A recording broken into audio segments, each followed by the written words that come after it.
நேயர்கள் அனைவருக்கும் ஆஸ்ட்ரோ கலையரசியின் அன்பான வணக்கங்கள்.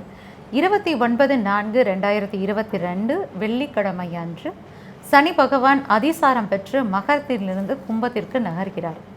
அதே நேரம் 4/6/2022 அன்று வக்ரகதி அடைந்து கும்பத்திலிருந்து மகரத்திற்கு வந்து பின்பு ஐப்பசி 6ஆம் தேதி 23/10/2022 ஞாயிற்றுக்கிழமை காலை 9:36க்கு வக்ர நிவர்த்தி பெறுகிறார். கிட்டத்தட்ட 142 நாட்கள் சனி பகவான் வக்ரகதி அடைகிறார். இந்த மாதிரி வக்ரகதி அடையும் போது ஒவ்வொரு ராசி நேயர்களுக்கு எப்படி இருக்கும் அப்படிங்கிறத என்பதை பற்றி தெளிவாக சொல்வதற்கு திண்டுக்கல்லிலிருந்து ஜோதிட சாம்ராட் திரு ஹரிஹர சர்மா ஐயா அவர்கள் வந்திருக்கிறாங்க.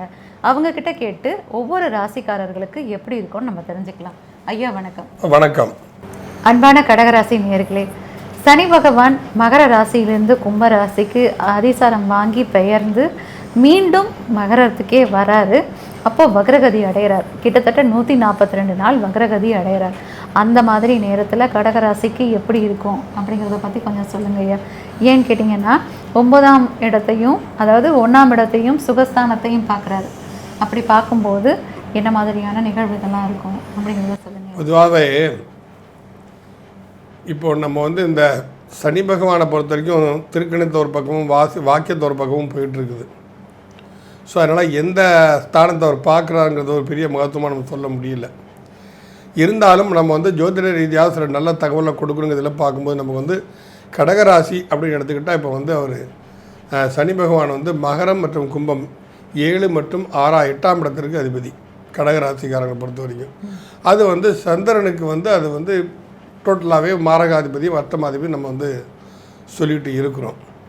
இப்போ அந்த வகையில் பார்க்கும்போது என்ன அப்படின்னு சொன்னால் சனி பகவான் வக்ரகதியில் இருக்கும் பொழுது இப்போ பாசிட்டிவான கிரகங்களோட ராசிக்கு அவர் கெடுபலன்களை செய்வார், நெகட்டிவான கெடுபலன்களை ராசிகளுக்கு அவர் பாசிட்டிவான விஷயங்களை செய்வார்னு சொல்லியிருக்கோம். நம்ம அதுதான் இங்கே நடக்கும். வக்ரகதியில் இயங்கும்போது எதிர்மனை விலைகளை தரக்கூடியவர் சனி. சனியில் எந்த கிரகம் வக்ரம் அடைஞ்சாலும் அப்படி தான். இது என்னுடைய ஒரு நார்மல் ஸ்டேஜ் என்னவோ அதுக்கு அப்நார்மல் ஸ்டேஜான வேலைகளை தான் அது கொடுக்கும். அந்த மாதிரி தன்மையிட்டு தான் போகும். அப்போ கடகராசிக்குன்னு எடுத்துக்கிட்டு பார்த்தீங்க அப்படின்னு சொன்னால் அது மகரத்தில் இருந்தாலும் சரி கும்பத்தில் இருந்தாலும் சரி ரெண்டுமே சற்று பாதிப்பான தன்மை தான் வெளிப்படுத்தும். ஆனால் இங்கே வக்ரம் ஆனதுனால அந்த பாதிப்புகள் மாதிரி நற்பலங்கள் நடக்கும். இங்கே நம்ம அதான் நம்ம இங்கே பார்க்கணும். இது ஒரு 142 நாள் இந்த சஞ்சாரங்கள் இருக்கத்தான் செய்யும் இந்த வக்ரகதியில் இருக்கும்போது. அப்போ இந்த 142 நாட்களே இந்த கடகராசிக்காரங்கள்லாம் கொஞ்சம் நல்ல முறையில் பயன்படுத்திக்கிட்டால் கொஞ்சம் நல்லது. இப்போ கடல் கடந்து போகக்கூடிய விஷயங்கள், ஏன்னா ஒரு நீர் ராசி, வெளிநாடு பயணம் செல்லணும் வருமானத்திற்காகன்னு பிரயத்தனம் பண்ணுறவங்க எல்லாருமே கொஞ்சம் முயற்சிகளை தீவிரப்படுத்தலாம். அது நல்லது. ஏன்னு கேட்டால் உங்கள் ராசிக்கு பாக்கியஸ்தானத்தில் குரு ஆட்சி படத்தில் உட்காந்துருக்கார். அதுவும் நீர் ராசி தானே. அப்போ இப்போ தொலைதூர பயணம் 9ல் குரு இருந்தாலே தொலைதூர பயணம்னு நம்ம சொல்லுவோம், அலைச்சல். அப்போ இது உங்களுக்கு ஒரு பாசிட்டிவான நிகழ்வில் கண்டிப்பாக கொடுக்கும். இது சனி வக்ரகம் இருக்கும்போது. ஆனால் சனி தன் இதை கெடுக்காது. இது நாள் வரைக்கும் உங்களுக்கு தடைகளை போட்டுருந்த சனி வக்ரகத்தில் ஆரம்பித்த பிறகு இந்த தடைகளை குறைக்குது. அப்போ அது உங்களுக்கு ஒரு சாதகமான நிகழ்வு தானே. நம்ம மற்ற கிரகங்களுடைய பார்வைங்கிறது அடுத்த சப்ஜெக்டு. அப்போ சனி பகவானத்துனா கர்ம வினைகளின் தாக்கத்தை கொஞ்சம் குறைத்து நீ நல்ல வழியில் போப்பான்னு சொல்லி ஒரு சந்தர்ப்பத்தை உங்களுக்கு கண்டிப்பாக கொடுக்குறான். இந்த சந்தர்ப்பத்தை நாம் தான் பயன்படுத்திக்கிட்டு அப்படியே மெதுவாக நம்ம எங்கெங்கே மூவ் பண்ணணும், வெளிநாட்டுக்கு போகிறது, வெளி ஸ்டேட்டுகளுக்கு போகிறது, ஊர்களுக்கு போகிறது, இது மாதிரி இதுகளெல்லாம் நம்ம கொஞ்சம் சிந்தித்து செயல்படணும். ஆனால் அதே சமயத்தில் அகலக்கால் வச்சிடக்கூடாது. இப்போ சொல்கிறேன், அமெரிக்காவில் சூப்பரான ஒரு வேலை, மாதம் 3 லட்ச ரூபா சம்பாத்தியம், அதுக்கு முன்னாடி உங்களுக்கு 5 லட்ச ரூபா கட்ட சொல்கிறாங்கன்னா கண்ணை விட்டு கட்டிடாதீங்க. அதில் கொஞ்சம் எச்சரிக்கையாக இருக்கணும் நீங்கள் ஏன்னு கேட்டால் இப்போ ஆரம்பத்தில் கும்பத்தில் தான் செவ்வாய் வர சஞ்சரிச்சுட்டு இருக்கிறான். அப்போ உங்களுக்கு ஒரு யோகாதிபதி அஷ்டமஸ்தானத்தில் இருக்கும்போது கஷ்டங்கள் கண்டிப்பாக கொடுக்கக்கூடிய ஒரு தன்மை வரும். அதனால் பணம் கொடுக்கல் வாங்கல செய்தால் அவசரப்படக்கூடாது. மாதம் 3 லட்ச ரூபாங்கிறது ஒரு 5 லட்ச ரூபா தான் கேட்குறான்னு நம்ம தோணும் நமக்கு. ஏன்னா 2 மாதத்தில் வந்துடுமே, இங்கே 5 வருஷம் 2 வருஷம் கான்ட்ராக்ட் இல்லையா, அப்போ 2 வருஷம் கான்ட்ராக்ட் எங்கேயோ போகுது நமக்கு. அப்போ அதில் ஒரு 5 லட்ச ரூபா செலவு பண்ண இன்னும் ஒரு ஆசை தூண்டு, இந்த ஆசையை தூண்டி ஏமாத்துகிற வேலைகள்லாம் நிறைய நடக்கும். அதில் வந்து நீங்கள் சிக்கிட்டு ஏமாந்துடக்கூடாது. பணம் இல்லாமல், பணம் செலவு செய்யாமல் எந்த முயற்சியாக இருந்தாலும் நீங்கள் தாராளமாக அந்த முயற்சி இறங்கலாம். அது உங்களுக்கு நல்லது தான். ஏன்னா நடந்தால் பாசிட்டிவ் சொல்லுவாங்கல்ல, வந்து கல் போனால் கல் வந்தால் மாங்காய், அந்த மாதிரி தன்மையில் நமக்கு போயிடும். கல் போனால் போயிட்டு போகுது, மாங்காய் வந்துச்சே அந்த கடைகளில் வந்து போயிடும் நம்ம. அப்போ வந்து கடகராசிக்கு வந்து இந்த 142 நாள் வந்து கொஞ்சம் பாசிட்டிவான நாள். அதாவது என்ன பண்ணோம், 4/6/2022 23/10/2022 வரைக்கும் உள்ள இந்த காலகட்டங்களில் வந்து கடகராசி கொஞ்சம் சாதகமான காலகட்டங்கள் தான். அதனால் வந்து எந்த முயற்சியில் எடுத்தாலும் கொஞ்சம் தாராளமாக எடுக்கலாம். அதில் அவருக்கு நெகட்டிவ் பாசிட்டிவ் நடக்குதோ இல்லையோ, நெகட்டிவ் நடக்காது. அது வந்து அத்தனை வேணும் நமக்கு.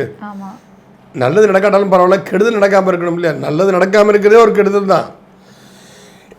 அதே சமயத்தில் கெடுதலும் சேர்ந்து நடந்துச்சுன்னா அது மிகப்பெரிய ஒரு தாக்கத்தை ஏற்படுத்தி மனதளவு பாதிக்கப்பட்டு விடும். ஸோ அந்தளவு தன்மையெல்லாம் இருக்காது. வெளிநாட்டு முயற்சி பண்ணுங்க.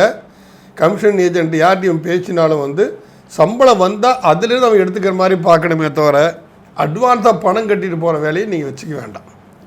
இது உங்களுக்கு ஒரு பாதுகாப்பான ஒரு நிகழ்வுன்னு தான் நம்ம வந்து சொல்லணும். அது மாதிரி பரிகாரங்கள் ஏதாவது இருந்தால் சொல்லுங்க ஐயா. பிராய்ச்சித்தங்கள் பரிகாரம் எடுத்துக்கிட்டேன்னா நம்ம கடல் கடந்து போகிறதுக்கு உண்டான எல்லா வேலைகளையும் ஆர்கனைஸ் சொல்லிட்டு வரோம். ராமேஸ்வரத்தில் உள்ள ராமநாத சுவாமி கோவிலில் கிழக்கு வாசலில் வந்து ஆஞ்சநேயர் சன்னதி இருக்குது. அந்த ஆஞ்சநேயர் சன்னதி இடுப்புக்கு மேலே தாங்க நமக்கு பார்க்க முடியும். இடுப்பு கீழே வந்து பாதாளத்தில் இருக்கிற மாதிரி அந்த கோவில் அமைப்பு இருக்குது. கீழே வந்து தண்ணீர், கோவிலுக்கு அடியில் தண்ணீர் ஓடக்கூடிய சத்தம் வந்து நடுராத்திரில் கேட்கும். ஆனால் நடுராத்திரி பார்க்க முடியாது. அது நிறைய பேர் செக் பண்ணி விஞ்ஞான ரீதிக்காக செக் பண்ணி சத்தம் கேட்குறது, தண்ணீர் அடியில் ஓடுதுன்னு பண்ணாங்க. தண்ணீருக்கு மேலே தான் ராமநாதன் கோயிலே இருக்குது. அந்த ஆஞ்சநேயர் வந்து கடலை தாண்டி வெளிநாட்டிற்கு சென்று வெற்றியுடன் திரும்பி வந்த ஆஞ்சநேயர். சீத்தையை தேடிட்டு போனார் இல்லையா, சீத்தை போய் கண்டேன் சீதைன்னு சொல்லிட்டு தானே வந்தார்.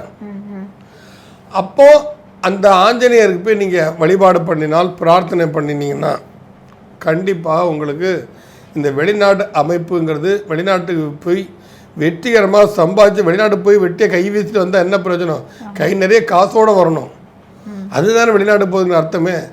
லட்சக்கணக்காக சம்பாதிச்சோம், வீட்டில் ஒரு வீடு கூட வாங்கி போட்டோம், எல்லாம் செஞ்சுட்டோம், இனிமேல் நாட்டுக்கு போனாலும் பயமில்லை, நிம்மதியாக இருக்கிற காசை வச்சு ஏதாவது செஞ்சு நம்ம பிழைச்சிக்கலாங்கிற ஒரு எண்ணத்தோடு வரணும். அப்படின்னா அந்த ஆஞ்சநேயருக்கு வந்து வெற்றிலை மாலையை சாற்றி கொண்டாட வேண்டும். அவங்களும் ஐயரட்டையை சொன்னால் அவங்களே கட்டளை செய்வாங்க, வடை செய்வாங்க, மிளகு வடை. மிளகு வடை ஆஞ்சநேயருக்கு ரொம்ப பிரீதி. அந்த மிளகு வடையை செஞ்சு ஆஞ்சநேயருக்கு நம்ம சாத்திட்டு வந்தவங்களுக்கெல்லாம் அதை எடுத்து நாமளே நமக்கு கையால் விநியோகம் பண்ணணும். இது வந்து ஒரு மகத்துவமான வெற்றியை தரும். பொதுவாகவே கடல் கடந்து சென்றதில் வெற்றியுடன் திரும்பியவர் ஆஞ்சநேயர் ஃபஸ்ட்டு ஆஞ்சநேயர் தான். அதனால் நீங்கள் வந்து ஆஞ்சநேயர் வழிபாடு டீப்பாக பண்ணுங்கள், நல்லாயிருக்கும். அந்த ஆஞ்சநேயர் வழிபாடு சனிக்கிழமை பண்ணினீங்கன்னா இன்னமும் நல்லாயிருக்கும். அதுவும் சனி பிரதோஷமாக இருந்தால் அதை விட அது ஒரு மகத்துவமான விஷயத்தை கொடுக்கும். ஸோ இதை மாதிரி காலத்தை பயிர் செய்கின்ற இது விஷயத்துக்கு ஏற்ப அந்த தன்மையை உணர்ந்து அந்த காலகட்டங்களில் சில விஷயங்களை செஞ்சோமே ஆனால் நிச்சயமாக இவங்களுக்கு வெளியுலக தொடர்பு, வெளிவட்டார தொடர்பு, இது எல்லாமே சாதகமாக அமைவதற்கு சாத்தியக்கூறுகள் நிறையவே இருக்கின்றன. முக்கியமாக இவங்க வந்து ஆஞ்சநேயர் வழிபாடு ரொம்ப ரொம்ப ரொம்ப ரொம்ப மிகவும் ஒரு அற்புதமான தன்மையை கண்டிப்பாக கொடுக்கும். என்னன்னா கடல் கடந்து ரொம்ப தூரம் சென்று பணம் ஈட்ட வேண்டும் என்ற ஐடியாவில் இருக்கிறவங்க எல்லாருமே ஆஞ்சநேயர் வழிபாடு கண்டிப்பாக பண்ணுங்கள். அவங்க மட்டும் இல்லாமல் அந்த ராசியில் இருக்கிற எல்லாருமே செய்யலாம். அது ரொம்ப சிறப்பாக இருக்கும் அப்படின்றத சொல்லுங்க இல்லைங்கய்யா? கண்டிப்பாக எல்லாரும் பரிகாரம் பண்ணுங்கள். நன்றி, வணக்கம். ஸ்ரீ குபேரன் டிவியை பார்த்தமைக்கு நன்றிகள். மேலும் இது போன்ற தகவல்களை தெரிந்து கொள்ள ஸ்ரீ குபேரன் டிவியை சப்ஸ்கிரைப் செய்யுங்கள். மறக்காமல் பெல் ஐக்கானை கிளிக் செய்யுங்கள்.